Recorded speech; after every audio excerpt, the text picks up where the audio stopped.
Jamie Brown.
Hello, everyone. It is 6 o'clock. I'd like to call this meeting to order. Thank you all for attending.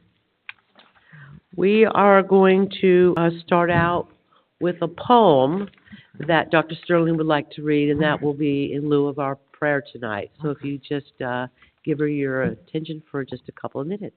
Dr. Sterling? Okay. All right. Good evening. All right. The title of this poem is The Legend of the Sand Dollar. Upon this odd-shaped seashell, a legend grand is told about the life of Jesus, the wondrous tale of old. The center marking plainly shows the well-known guiding star that led to tiny Bethlehem, the wise men from afar. The Christmas flower poinsettia for his nativity, the resurrection too is marked, the Easter lily see. 5 wounds were suffered by our Lord from nails and a Roman spear when he died for us upon the cross. The wounds show plainly here. Within the shell, should it be broken, 5 doves of peace are found to emphasize this legend, so may peace and love abound. May Christmas season be filled with many blessings for you and your families. Thank you. Thank you.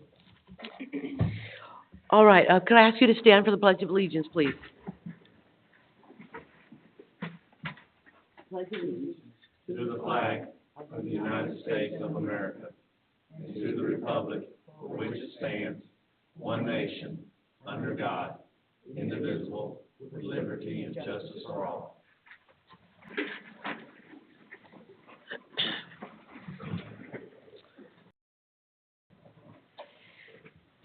Okay. Agenda approval, is there a motion for the public hearing agenda approval? I move to approve the agenda for the public hearing. Thank you, Tina. Is there a second? Second. Thank you, James. All in favor, please raise your hand. Great. Ab? All right, we've got one item on our public hearing agenda this evening. That's the comprehensive plan 5-year update for 2025. Jennifer, could you confirm that notice has been given?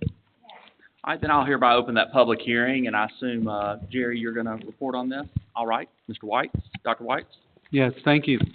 Good evening, Mayor and Council. This is a public hearing on the comprehensive plan 5-year update.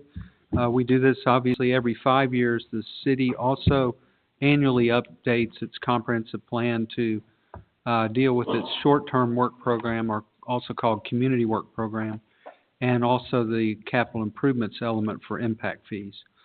So tonight is the state rules require that we have a hearing. Planning Commission had one at their last meeting because they're engaged in planning as well, of course. And this is the second of an initial public hearing. the purpose of it, it may seem a little odd. Why are we having a hearing? We don't have a new plan or haven't talked about anything new yet. But the idea is that we'll tell the public, we'll inform the public of the process that we will follow, and also give them an opportunity to initially say, here's what I think some of the issues are. Please consider this or that in the update. So I'm going to go through with the first one is the purpose of the meeting, which I've basically explained all of that. We will we'll listen to anyone at the end of this presentation, which shouldn't take me long, and then we'll see if anybody has comments. The next one is, what is a comprehensive plan? I think the council knows, but for the benefit of the public, it's a 20-year guide to decision-making. It guides our decisions with regard to zoning, rezoning decisions, variances, conditional use permits, preliminary plats, and so forth. It's not a legal document per se, but we do reference it in the zoning ordinance, and it's one of the guiding principles behind whether we approve a rezoning or don't approve it. It has a vision statements, goals, and policies, which we also look at. The most important piece probably is the future land use plan. You can see that pictured here.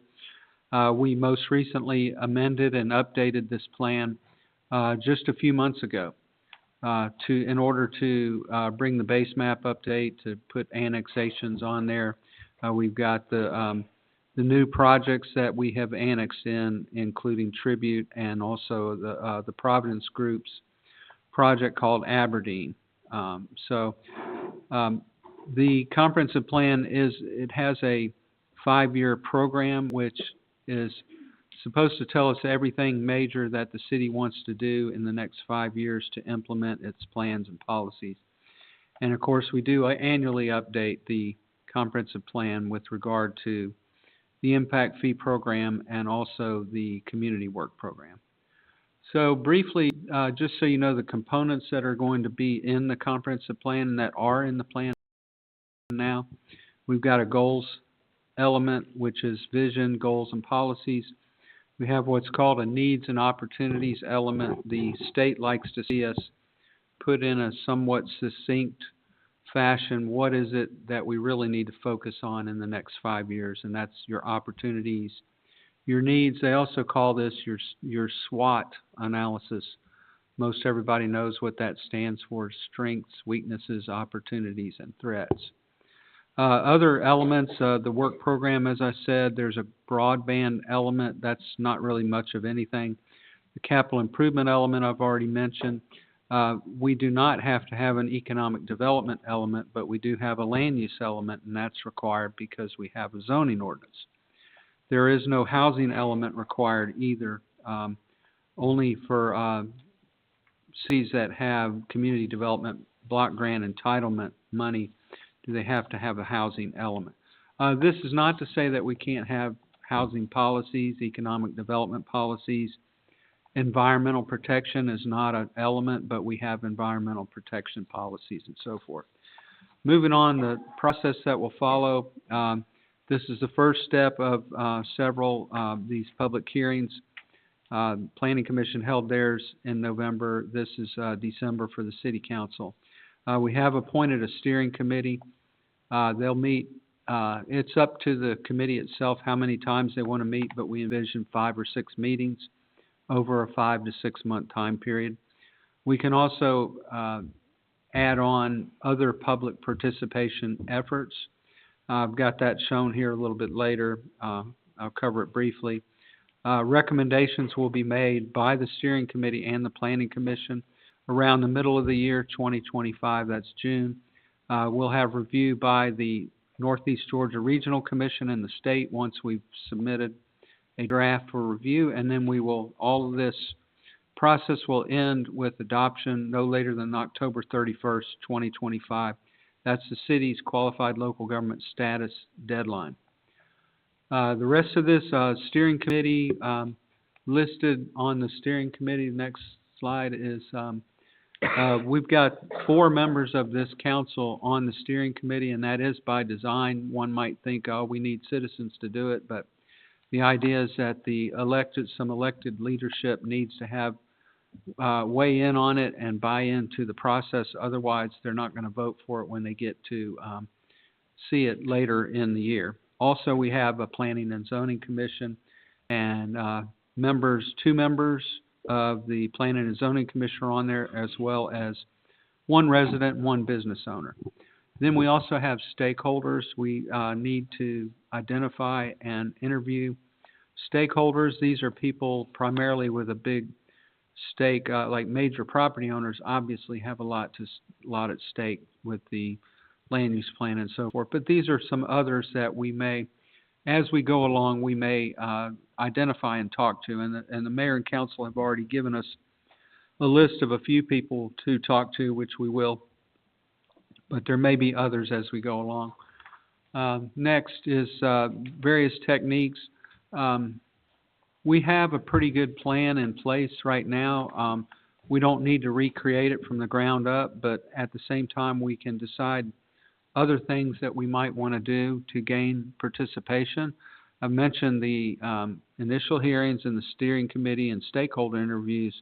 We also will have final public hearings, and then we can also have something else if we want to. For example, if we feel like we need a questionnaire to ask the public for input on specific things, we can do that. As you know, we've already been doing that of some sort. The mayor, other council members have been asking for opinions about new restaurants, things like that. If you remember the late Mark Koyman, who did some analysis of countywide surveying information. We have a lot of information, so I'm not so sure that we need to do a questionnaire, but we can. And we'll rely on the committee to tell us what we think the best approaches to community participation will be.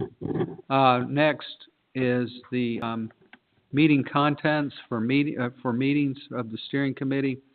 I won't go into this, but this is a suggested breakdown for how we might tackle the subject matter by going through and talking about background and educating the group, and then talking about plans, policies and vision and goals, then talking mainly about housing, land use, community facilities, community work program, and then just review of the document itself.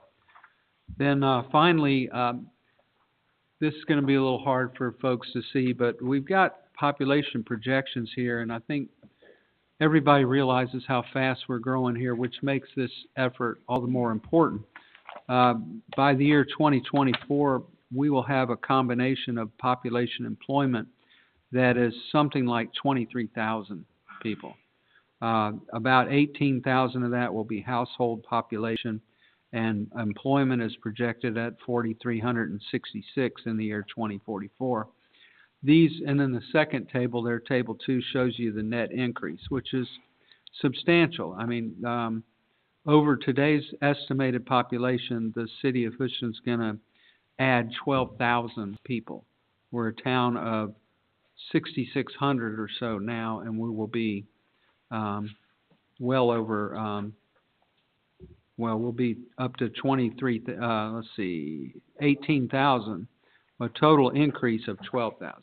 So with that said, we want to open it up to the public for any kind of questions that they might have. If they have thoughts, the city attorney will run this part. If there's anyone who'd like to speak, we'd want to recognize them at this time. Thank you, Mayor and Council. Thank you. If anyone wishes to address the comprehensive plan, please raise your hand. I'll call you up. All right, do y'all have any questions for Dr. White or anyone? All right, then I'll close the public hearing, and that's the only item on our public hearing agenda. Thank you, Jerry. Thank you, Adam. Ben, I have this for you if you need it, that last page. You're welcome. All right, I'm gonna call to order the work session, and I'm gonna ask if there is a motion for agenda approval. I make a motion to approve the agenda. Thank you, Dr. Sterling. Second, please. Thank you, Tina. All in favor, raise your hand. All right, we're gonna do reports by mayor, council, and Staff, I'm gonna go ahead and start this time, I just have, 3 things to report from the mayor's desk, if you will. This is just to inform and keep the community informed, as you know I like to do. I want to let you know that I have made an official letter to GDOT, requesting that they reduce the speed on 53 from, Jefferson Street all the way to Crystal Lake, which is just about at the end of, Twin Lakes. So basically, this whole downtown, it is an official letter now. I am asking for official input from them. And again, it's to reduce the speed down to 35 throughout the whole city.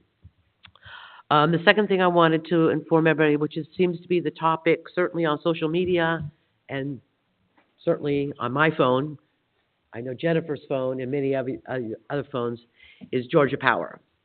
I have reached out today with the help of some other people, and I have spoken to the Northeast Georgia Regional Executive. He is coming to Houston on Tuesday with his, let me get you the right title for that. Excuse me, I'm sorry, one second.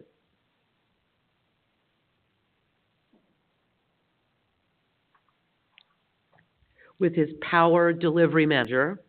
They were meeting myself and Jennifer here next week, and we're going to talk about the outages over the last 24 months in the city, which by all records is around 22 outages, and also mitigation going forward.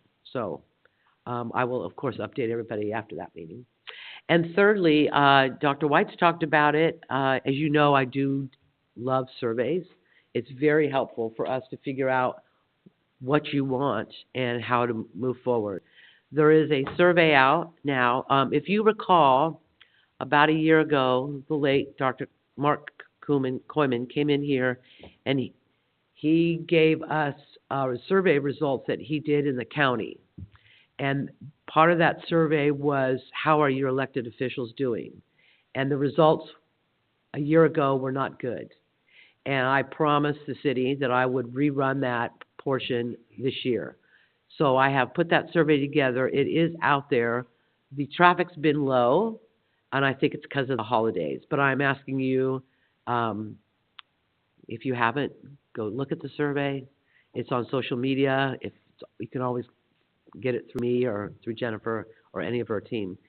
Anyway, so I will give those results in January of how we're doing now versus 1 year ago. And that's all I have. So I'm going to start over here with James. James, do you have any updates? No, not really. Been busy in the cemetery.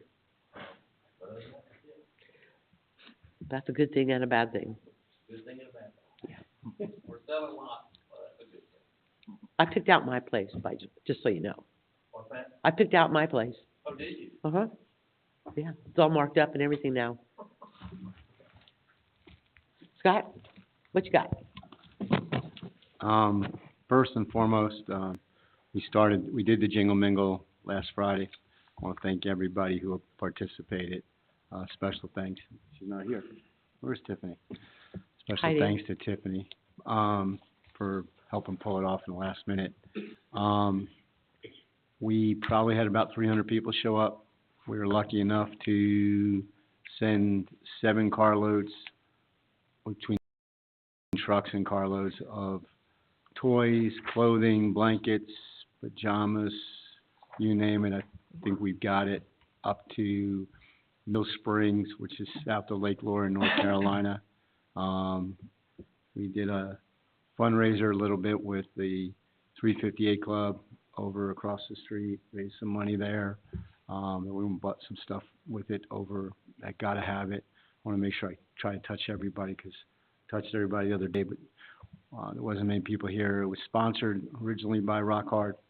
There were 23 businesses that participated. We also did at the same time as the Houston Market. Like I said, there were about 300 people that showed up. We had the trolley. Probably the only thing that we got to look a little bit better if we use the trolley in the future, that comes around a little faster. A lot of people miss out on it. Like I said, same time we had the Houston market, had about 20 vendors out there for that, various food trucks up to selling clothing and pottery. We're going to send up again on about the 19th or the 20th. I think some of my neighbors are going back up. They're going up this time to Swananea. So if people still have some, I've been contacted on Facebook from people wanting to bring some more donations up. I know that Cotta Habit's trying to get a hold of some AirPods that would be less expensive so that we can buy some more of those to send up because they need things for really between kids 15 and 12.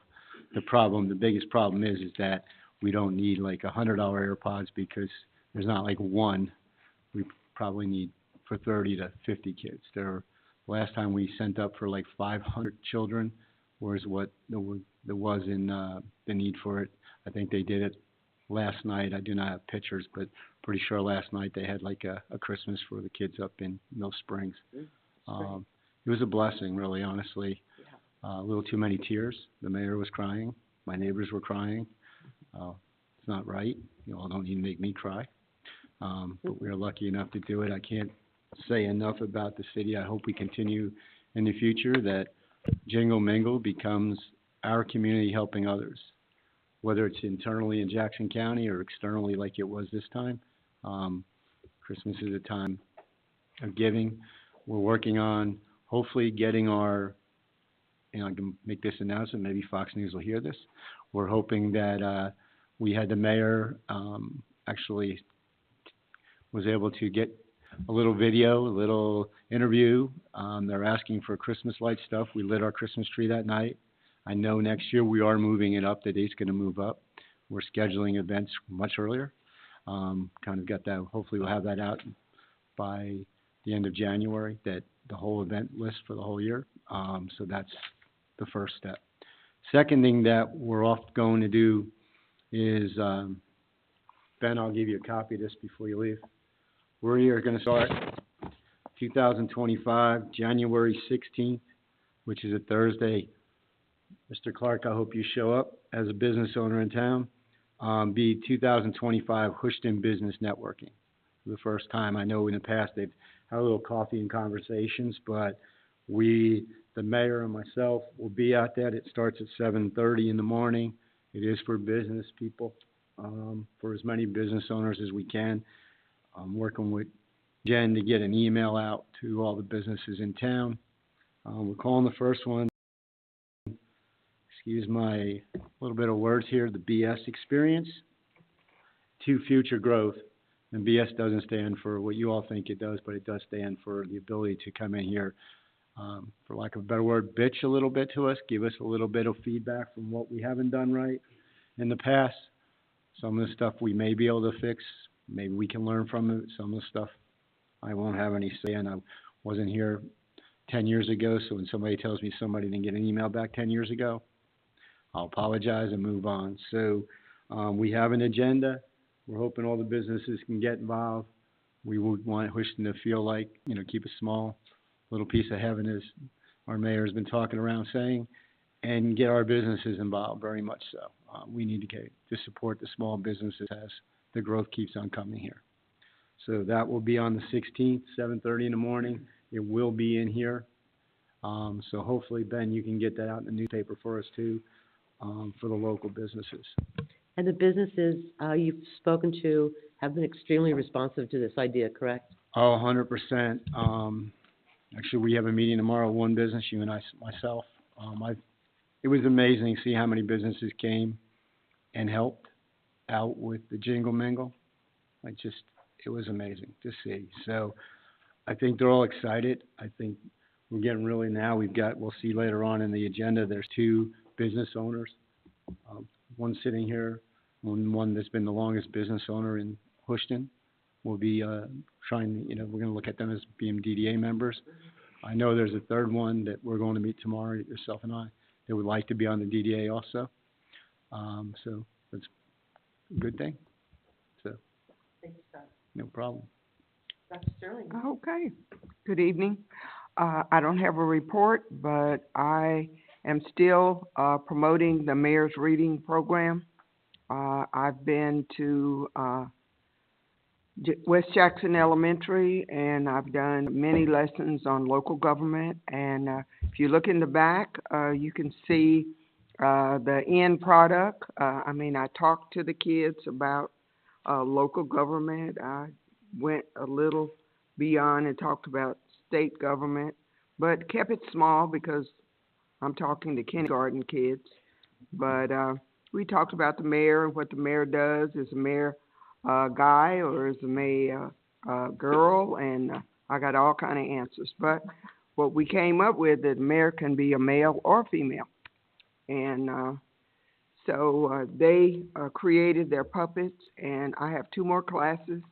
I've emailed one of our officers, Officer Emerson. Yes, I emailed him, and he said he'll be delighted to go over. And I'm going to email some other council members and their spouses, anyone who would like to go over and read to the kids. They really are excited about us coming and knowing that the mayor running the city is not just the mayor, that she has many helpers in doing that. So if anybody would like to volunteer to read, just let me know. Come here to City Hall and just leave your name and number, and I'll get in contact with you. Thank you. I did hear a rumor that there's somebody in our audience that loves to read children, so hopefully we'll hear from this part.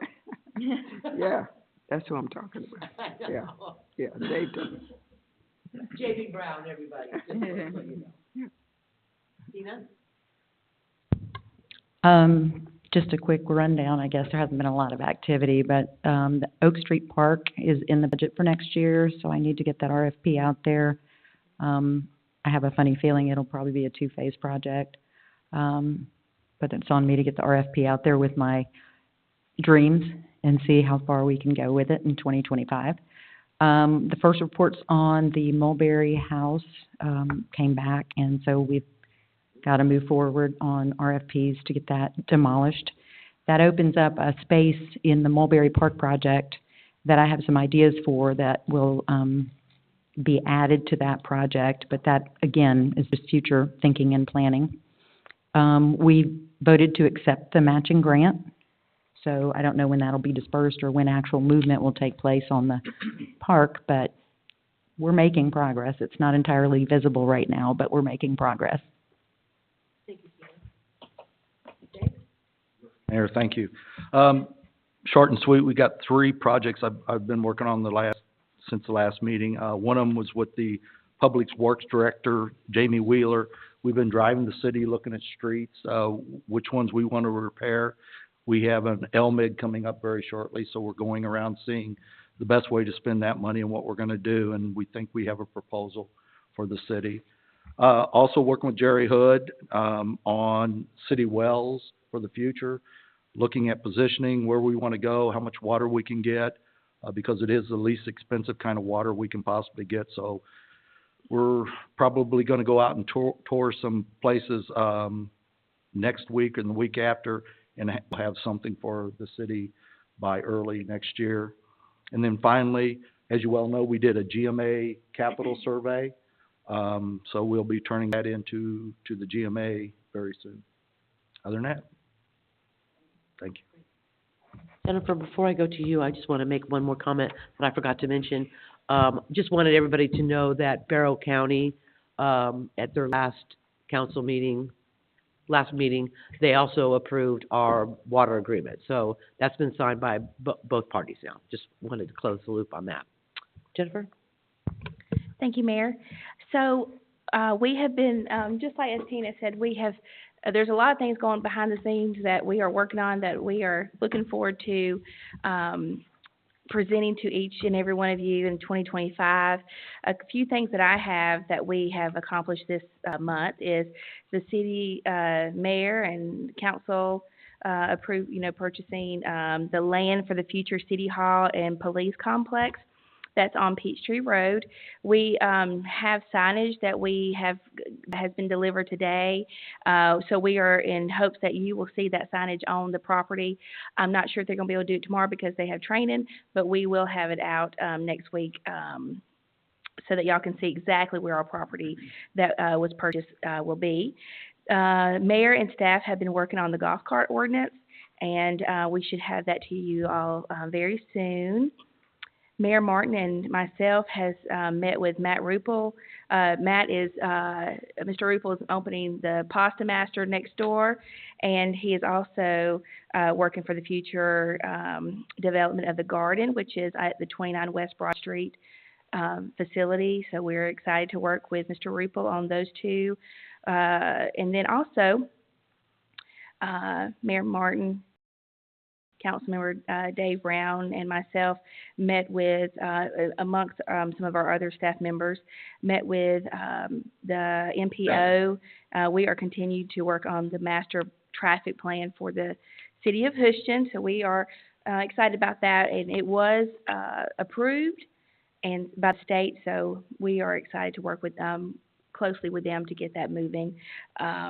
We are continuing to, well, I had this in my report, but I believe that the mayor and Councilmember Scott Corder has worked on the logo for the South Tower at Joe Pena, and I believe that they have submitted a final logo. So lots going on.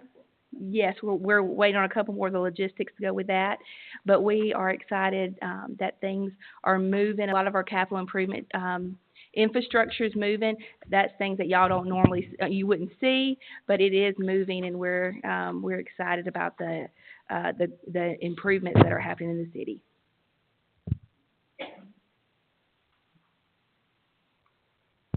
Also, if you look online, in the packets, I try to update everybody on what the ongoing projects are for 2024 and 2025, so you can look there. We have 3 that are completed. The water booster pump, I did put completed, but there's a couple of little things that we're tweaking on that, and so we're hoping, I talked to our engineer today, so we're hoping that we can get those couple of things tweaked so that we can get our tank across from the fire department active. And then our Broad Street paving, which is right in front of our Mulberry Park, is 100% completed. And if you've noticed, there is parallel parking now. So there's always a need for parking in downtown. So we were thankful that we were able to implement that as well. And then the water line upgrade phase 1B is 100% completed, and it was under budget. We love under budget projects, and so that is 100% done, and we will be working on phase 2 next year. So you'll see that come back in front of you after we make a complete bid. Also, there's Public Works Department monthly meeting or monthly reporting here. There's the Building Department, and the police department, and the city planners report. And so we do encourage you to look at those and see what each department is doing and how busy we truly are in the city of Houston. Thank you, Mayor. Thank you, everyone. It certainly is a busy town and a great place to be. Okay, let's go ahead and go to item number 1, old business. This is Resolution 2024-54. I'd like to call on Dr. Weitz for this, please. Thank you, Mayor. This is a loose end from a prior agenda. We had several lift station properties that are being dedicated to the city. We've accepted several of them, but there was one that we had an issue with regard to proper legal description and showing the lot in the public records that had not been done. So we had to get an amendment to Crestwind Phase 4 final plat to show that lot, and now that's been done, and the applicant has given us a deed, although it's not the right kind of deed. The city attorney has told us that we have to have a warranty deed rather than a limited warranty deed. But in any event, there's a resolution for your approval that will accept 0.235 acres of land, which is improved with a sewage lift station. And we recommend that you approve that resolution in your voting session next, whenever that's coming up. Tuesday. Okay, Tuesday. And then, we'll make sure that the deed will be in the right form for acceptance and recording. So that's the recommendation for approval. I did talk to Jen about this today. She's been working with them, and you're confident that we'll have it before voting on Tuesday, or they are, right? Yes, we won't vote without it. Yeah, okay. Any questions? I have a question, Mayor, if I may. Yeah, sure. At what point does the city take over the maintenance for these lift stations? Is it when we get the land, or is it before that? It's well before that. It's when they propose the final plat. When we approve the final plat, they dedicate the roads and the water lines and sewer lines, and if there's a lift station at that time. That doesn't mean that they dedicate the land underneath the lift station, but the physical plant of it, it's dedicated once the final plat is approved. Okay, thank you. If they have a hiccup in getting us the right deed, I'm comfortable, if y'all are, with passing the resolution, and Jerry and I'll make sure the deed's in correct format. They've given us the correct format in the past. There just must have been a little trip up in the lawyer's office or something, so, I'm fine with that. If y'all are, it's up to y'all. Okay. Is this the same lift station that there was questions about as far as the fee being paid by the developer? Or when it came online and when we accepted it? That I don't know. I can't remember which one is which. All I can say is that for, the lift station maintenance fee that was passed in, I think it was April or May of 2023, for all of those that were dedicated after that date, we got the maintenance fee, and if we didn't get it, then it's because we weren't able to get it from them. What's the fee on the maintenance? It's based on the horsepower of the engine, the motor in the pump station. It ranges, I think, from $150,000 to $200,000. Thank you. You're welcome. Any other questions on this? Okay. We'll go to new business. This authorizes the city to initiate a rezoning request, C-24-04, for 11.25 acres of property. Dr. Weiss, would you like to speak to this as well? Yes, thank you, Mayor. Staff recommendation is that you go ahead and authorize us to initiate the rezoning of the property that the city just bought. It's about 11.25 acres. City manager outlined the purpose of that is for, among other things, for police complex and a new city hall complex. And the property is, I think it's zoned R1 right now. It's zoned for residential. City uses can go in any zoning district, and so it's not absolutely essential that we rezone it, but just like when we did the Mulberry property and we wanted to put a parking deck on that, we rezoned that to highway commercial because that's where a parking deck should be. And so this is going to be an institutional piece of property by and large, so we're recommending that you initiate the rezoning from R1 to institutional. And if you vote on Tuesday night to do that, then it will go, we'll prepare the application. The legal ad, it's not approving the rezoning, it's merely authorizing the initiation of it. So we go through the process of public hearings, first to the planning commission, then to the city council. So it's not a done deal. You're just saying, let's start the process. And we think it's as good a time as any to go ahead and get started on that. It relates to the second item, which I'll hold off talking about till we get there. Great, thank you. Council, any questions? All right, so we will go to new business item number 2. This is to authorize the city to initiate rezoning request Z-24-05. Go ahead, Dr. White, please. Thank you, Mayor and Council. This property, this project, the Enclave, was approved by the City Council in 2021. Most of you, I think, or all of you were not on the, maybe James was here, I think. I was. James was, but everybody else didn't. So you may not know all that much about the project, and that's why I wrote a 5-page memo for you to have the background information so that in case you had a lot of questions about that project, that we could maybe answer them and speed up the deliberations tonight.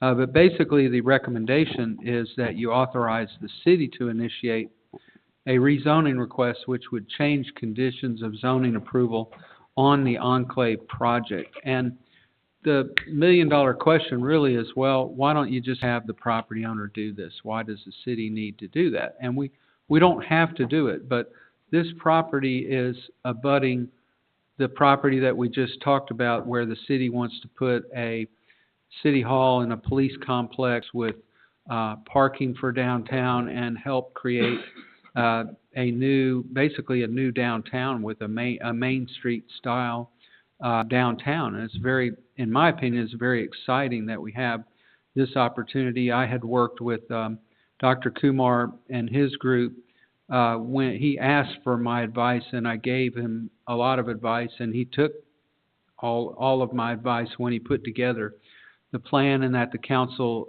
adopted it. For his project, it's 225 units, and you may, if you've read the memo or if you looked at that or maybe remember the discussion, is that initially it was going to be condominiums, but they ran into trouble with financing that, and so council approved a modification of conditions to make those apartments. So, to make a long story short, the idea here is that, and the council, the mayor and other council members, in addition to staff, were in discussion with Dr. Kumar and his group about coordinating these two projects. And there's a lot of power in looking at these two projects as one, or at least in coordination with one another.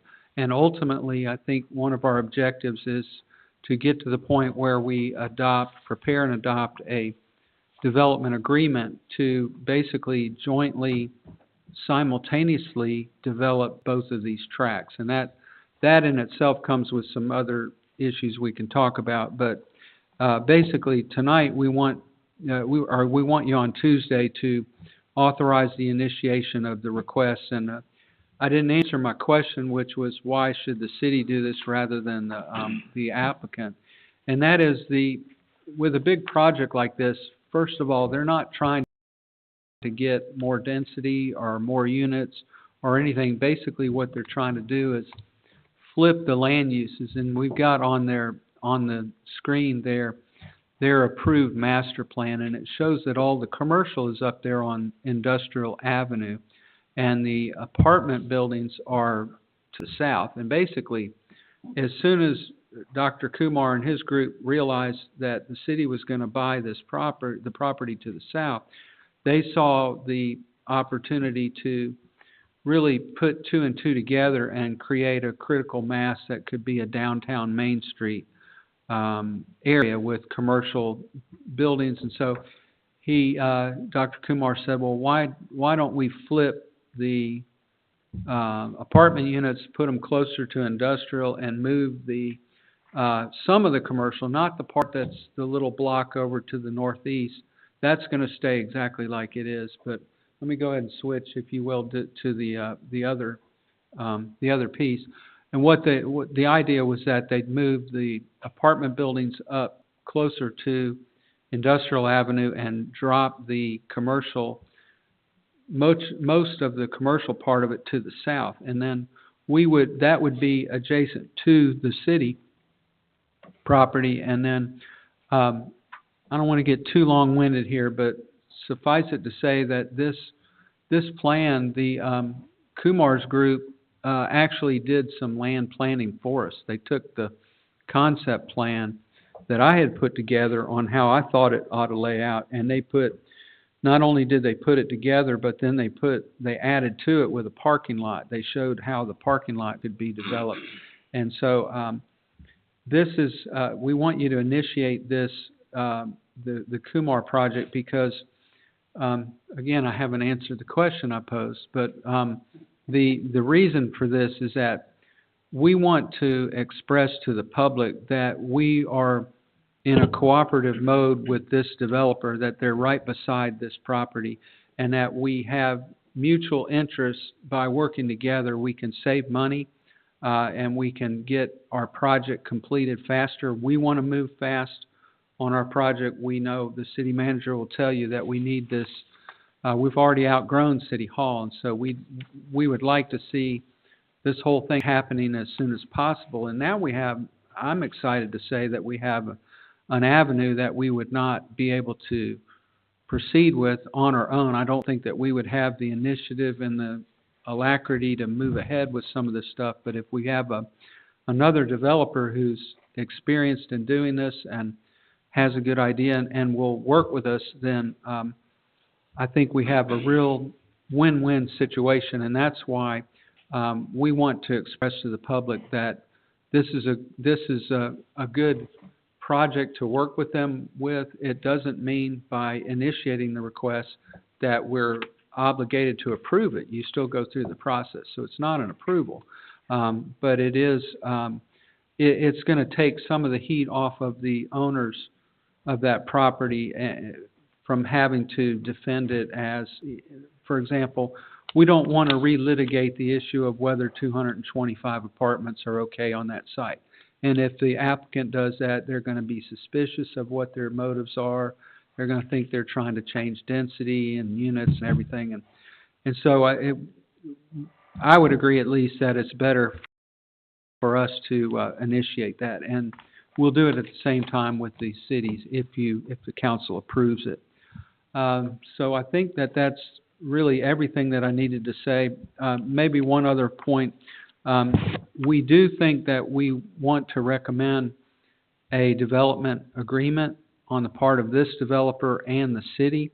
And we have started some discussions with the group. And by the way, Dr. Kumar and his team, Pablo and Joe from Planners and Environmental Consultants are here tonight. I don't think we need to call on them, but at the council's leisure or discretion, you could call on them to answer questions about it. But we ultimately want to get to, I think, to a development agreement, and there is the opportunity to square off this boundary. There's an odd diagonal boundary between the two properties, and it would be very much advantageous to both if we could square that off. So we've been talking about a 1 square foot to 1 square foot trade of area between the two, so that it would be, if we're trading property the same amount, then perhaps takes away some of the issue. And so we're looking at that, and the group has been,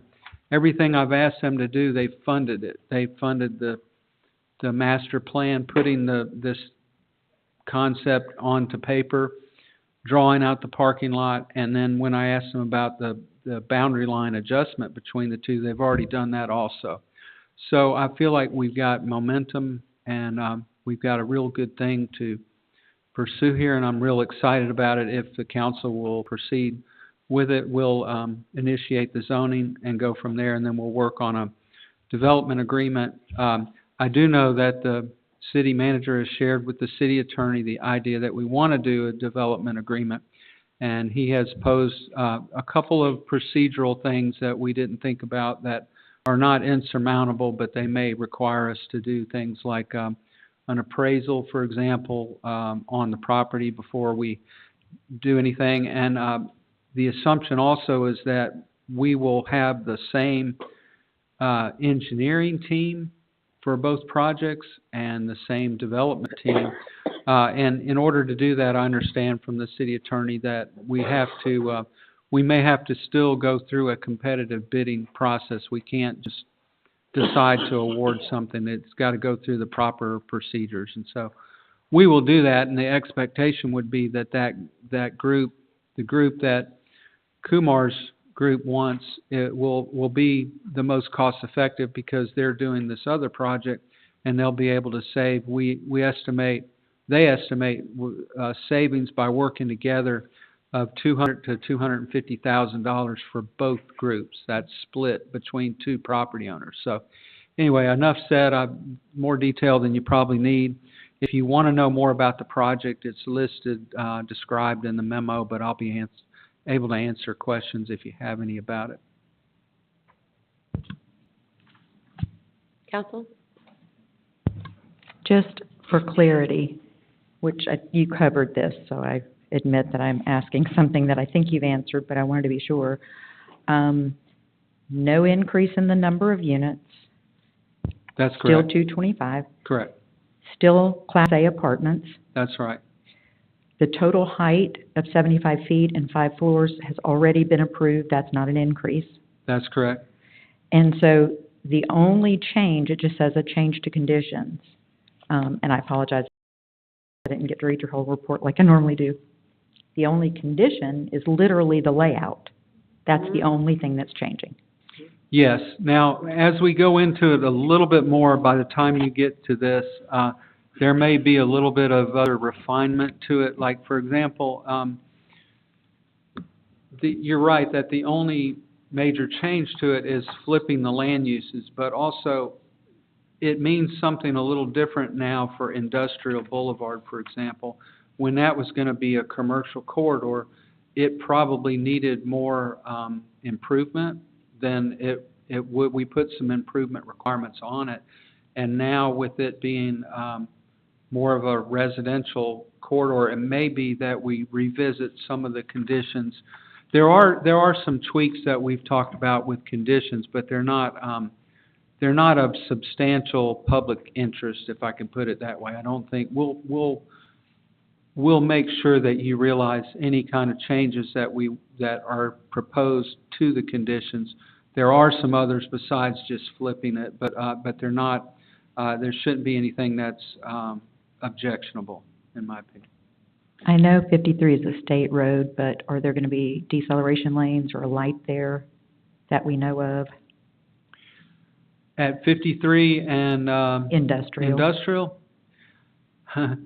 I remember what the state study, we had a presentation at the Planning Commission about that, about what the state recommended, and oddly enough, they recommended in their study, the 53 and 60 corridor studies, they recommended that road, that Town Center Parkway, be rerouted to come down a little bit to intersect with Industrial, which I think is totally, that was just a plain, sorry, but a bad idea. I don't think it's going to happen. It would take a $1 million probably piece of property out of play from development altogether. So I think there'll be something there. I think it was calling for a traffic signal ultimately at that intersection, but that was as realigned. And now with that, if that's not aligned, I don't know. Luckily, we have a transportation plan on its way that we can begin to address some more of that and get our own opinion as to what we think we want at that intersection. So that doesn't need to be in the conditions? No, I don't think it does. We didn't address it. We didn't call for a traffic signal. I think we called for improvements there. I'd have to look at exactly what the conditions were, but we had... It says 16 conditions. Yeah, 16. So that's what it was that's remaining the same right now. We just don't have them listed yet, right? Yeah, the conditions will remain more or less the same. There may be 4 of them that may have some slight changes to it that the applicant wants. But mainly, the main one is that it requires the site plan to be in substantial accordance with what was approved. And my determination as zoning administrator was, even if you're not changing the land use, but you're flipping the way they are laid out on the plan, that's a substantial change. And so I was unwilling to say, you know, we'll just let you flip your site plan over. That needs to come back and be modified. So that's one of the main reasons why we would be doing it. Dr. Weiss also says 60,000 square feet, roughly. Commercial, non-residential, that's the same number. That was That's never the same required. number that it will be, correct. That's good. Really good. That'd be a big- Jerry, does the plans anytime show what White Street's gonna do? Can White Street come all the way up to, Peachtree Road? Well, no, we weren't gonna extend White Street as a road, although, but the plan here, if you look at what we have, if you'll scoot that up just a little bit. We are proposing, in essence, I'm not calling it a public street or even a street, but we would develop, part of the agreement would be that we would develop our part of that road, if I can call it a road or a major driveway, and that would also provide access to the enclave development, and it would, if they're able to start from our end and access through our property to develop theirs, then that has certain major advantages. So there would be a connecting way to get through there, but where White Street is, we want that to be our multi-use path, or our life path, as Jennifer Harrison likes to call them. So we've got the opportunity to extend the path that we have now through our property. We build that, and then Kumar's enclave development with conditions of approval will have to build the rest of it, and then we connect to White Street. And then we have some decisions we can make in the comp plan about what do we want for White Street. Should it be a one-way street, or do we want to put a bike lane or a multi-use path on it? We've been talking about how we cut over through our well site on White Street, and then that gets us to the park, okay, to the Mulberry property that we own. So it's very exciting to think that we've got an ability to go all the way from Cresswind and Publix in Twin Lakes PUD, cross Peachtree, come through the subdivision there, and come through this property, come through Kumar's property, and come to the downtown, come to the new park that we're going to build. And it really ties it all together, all at once. And we don't have to wait for one to happen over the other, because we're going to choreograph the development in a way to where it happens more or less. Not all of the Kumar development, and not all of ours, but at least the fundamental parts of what we need will go in place at the same time. So has the city or the developer done a traffic study on any of this? No. Not required, or, I mean? No, we don't We're gonna be turning require- loose, what, 500 cars? Well, let's see. I'm not sure what the trip generation ultimately is on both of them. It's a lot of traffic, but we're also going to distribute it a lot of ways. It's going to go out 53, it's going to go out industrial, a little bit of it will go out on White Street, and some will go out on Peachtree Street.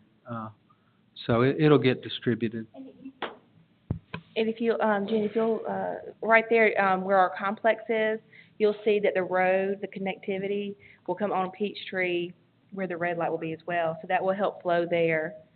And again, we're always working on connectivity with, getting you out of your vehicle and into a golf cart, so that you can still live, work, and play, and, hopefully do it with a golf cart. So we're working on different ways so that it does decrease the traffic on 53. If I can add one more thing about the parking lot, the beauty behind this is that's a lot of parking. That's more than the city.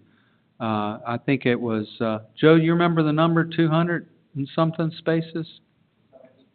270. Okay, so that's a lot of spaces, and what we envisioned was that the downtown, this area, Main Street, at night, City Hall will be closed, but we've got a big parking lot that can overflow and handle a good bit of downtown traffic. And we would agree to allow for, or lease or something, the Kumar's project, that project, to be able to use some of the parking that not all of it, but some of it. And there may be some compensating exchange for being able to do that, but we'll figure all that out in a development agreement. And if you also notice, Tina, there's more additional parks. And there's also, something that they, and this is an option, but the Civic Center, and another way to, the community to, the community, the citizens to enjoy as well. Yeah, the point I'd make about that is that I had initially drawn it with small commercial buildings to get a bigger commercial mass for downtown. And the bottom line is that part of it really doesn't matter. Let's not lose sight of our focus is to get City Hall and police in there, and we've got plenty of land to put parking lot and then extra space for whatever that may be. Kumar makes a good argument that we really ought to reserve a space for a civic center. And so it's drawn with a civic center and a small commercial building. But I would argue, let's not get bogged down about the future uses of that part of it. That's less important. We got plenty of time to think about what we're gonna do with that. We'll just install utilities that'll be good for whatever goes there. So the 270 spaces is just on the city property? It's in addition to the parking for the apartments? That's correct. They'd have their own, the Kumar project would have its own parking and they would meet their code, but it would be basically shared parking. It's our parking, the city's, which we can use, but they would be able to use if we come to agreement for them to use it. And after hours, it's kind of like land use sharing. It's not you don't need to use it at the same time. After 5 is when the restaurants will get busy, and if we have any drinking places in there, that will be time for people to go. There's 270, how many are yours? How many residential or commercial? No, Parking. Yeah, so on the residential side, they're required to have 413 spaces. So that's provided on the residential side. Okay. And so the only parking that's shared between the city and the other property are some commercial spaces. So all residential are on the residential side. There are some commercial on the residential side. How much is that? Let's see. Commercial parking required, we're providing 175 commercial spaces, and 120 of those are on the city site. So you were going to provide 55 on your side? Correct. And the one other thing that city manager asked me, said, well, look at all this parking. Said, do we really need to build a parking deck? And I said, well, you might not. I mean, that's a lot of parking. I wouldn't say no to the others, but it very well could be that this helps us build a smaller deck or defer the building of a parking deck, or it gives us better options. Oh, could you repeat that last part that you just said? It gives us better, by doing this, if we build a parking lot of this sort, it gives us better options for what we were proposing before with Mulberry. If we were to do, maybe we don't have to do a parking deck, or maybe it's not as big and expensive as what we thought we needed, or maybe it can come in later because then we've satisfied the requirement. It just gives us more options on that Mulberry property to not make that, we don't have to commit to what we thought we were going to have to commit to do there. Any more? Any other questions? Thank you, everyone, on that. Okay, moving on to number 3, GDA board members. We have one here. The other one is not able to be with us today. So we do have Mitchell Clark here. Mitch, do you want to just stand up, if you don't mind, just so everybody knows who you are? The DDA has already approved, and it's for our team to approve on Tuesday. He's here to answer any questions if council has any. Mr. Clark, how long have you lived? You what? I didn't know I was gonna ask you. Oh, You've been in the community how long? A long time. Just to share with everybody. My dad grew up here from where I was third. Seen a lot of changes. Right.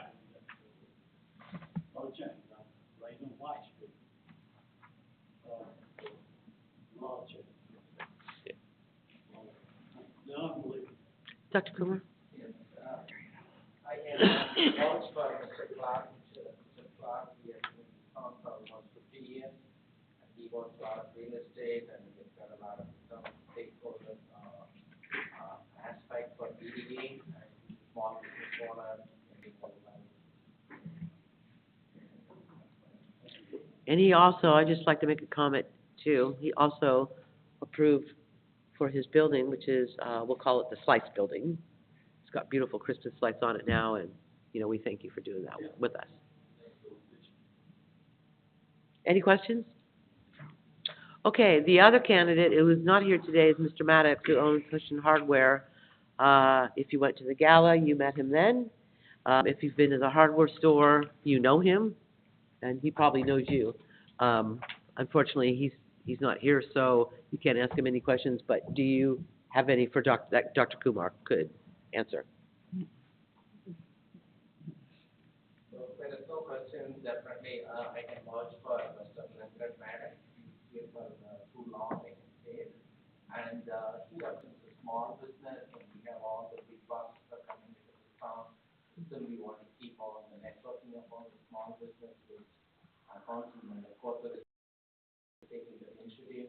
So we want to be close in the community, so Maddox will bring a lot more benefits.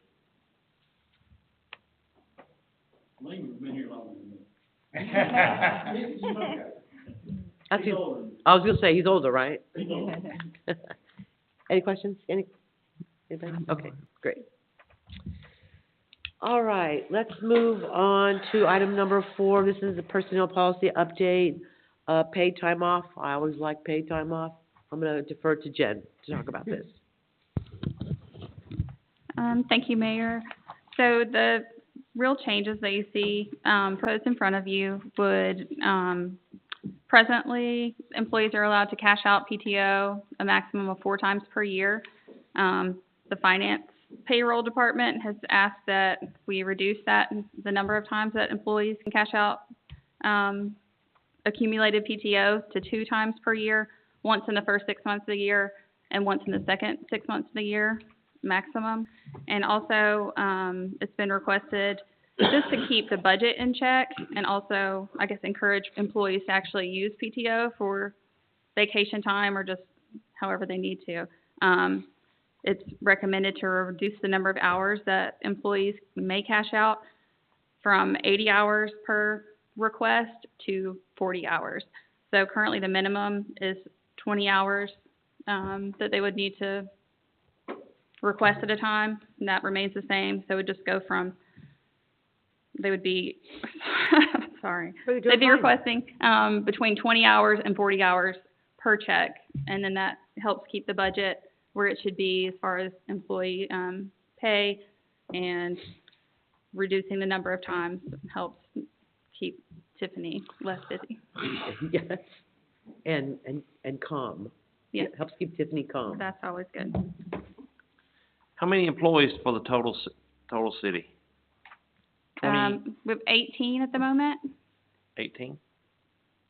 We do have a few open spots currently, and then there are a couple new spot positions opening up in 2025.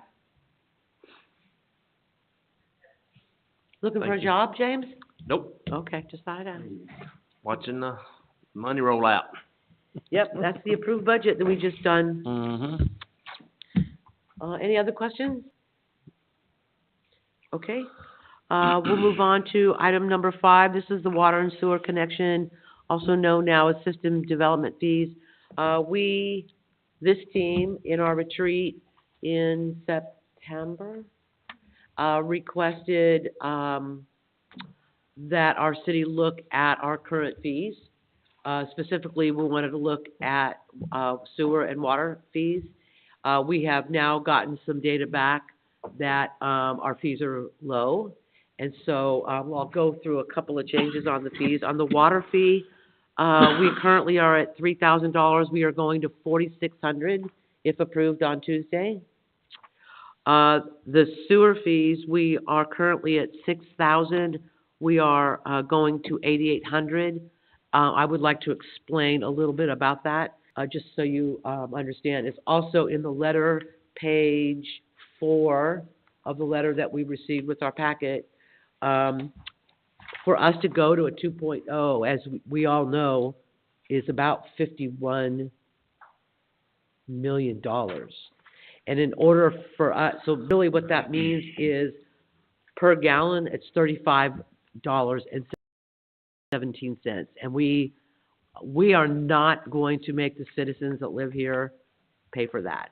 We really, really want development, developers sitting out there, you have to help us pay for that. So in order for us to do that, we have to raise these fees.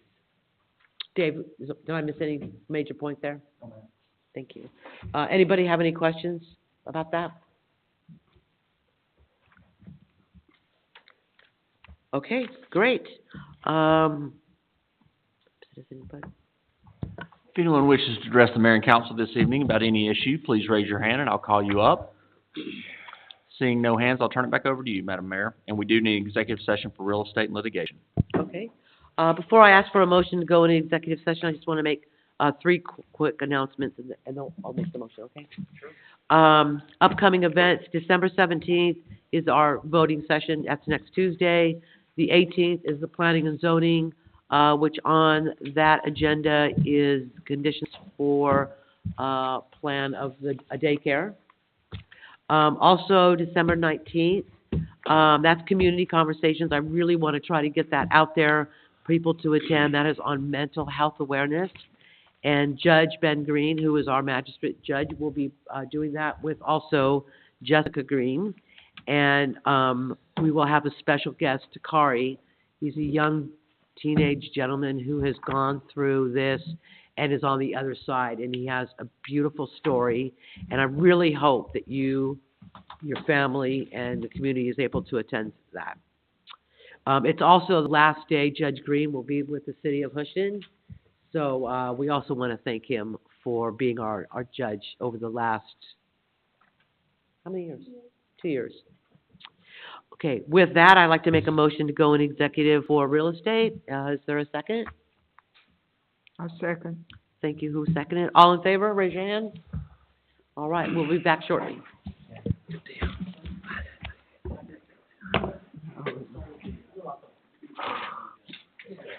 You want me to email that to you? You don't want to email me.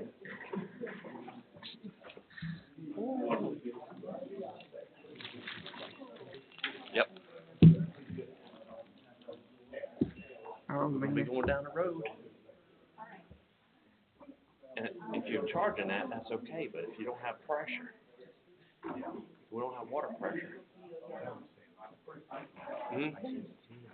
Oh.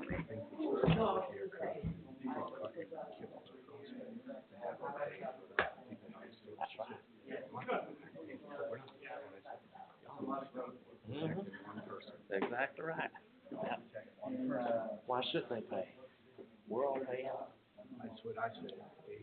It's like the thing is like trying to make the EV, making us all go to EV vehicles. Not even close. Nah. But you know what? You gonna take that to JJ? Well, we gotta go inside. Oh, okay. They're so far down the road.